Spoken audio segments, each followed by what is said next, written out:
Hey gamers, I'm Steve Nash. And I'm Felicia, and this is our review of Suicide Bomber.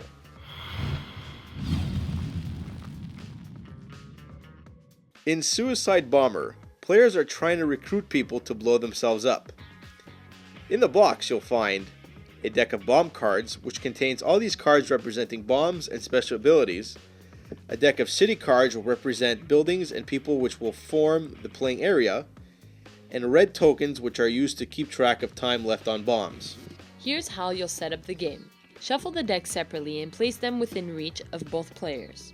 Each player draws 5 cards from the bomb deck. Flip over 5 cards from the city deck to form the middle row of the playing area. The playing area has 3 rows of 5 cards. You are now ready to start playing. Here's what a player's turn consists of. First, all bombs will tick up by 1. On the first round, you'll skip this since there are no bombs yet. Then the player will flip over 2 cards from the city deck and place those cards somewhere in the playing area. If there are no spaces left in the city, skip this step. Then you'll draw 1 card from the bomb deck and add it to your hand.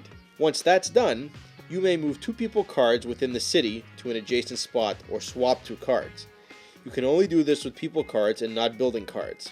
The last action you do on your turn is to play a bomb card from your hand. If the card you want to play is a bomb, place it face down under the person you want to carry the bomb.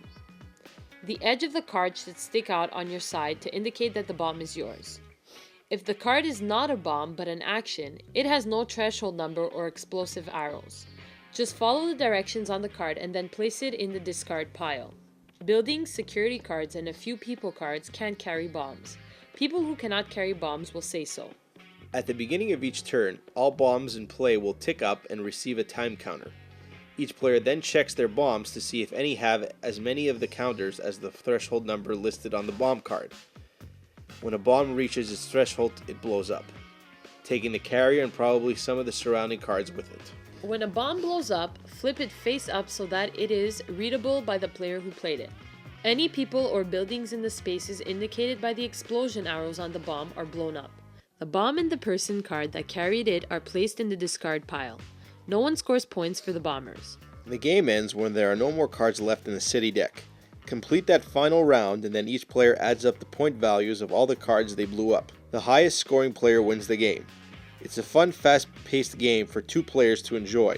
The artwork is not bad, though some of the art looks like unfinished sketches. The quality of the cards are nice and well laminated. You'll find a good element of strategy and humor in this game. Some of the cards are really comical, and it's a great game that anyone can play, unless you were a victim of such stupid acts.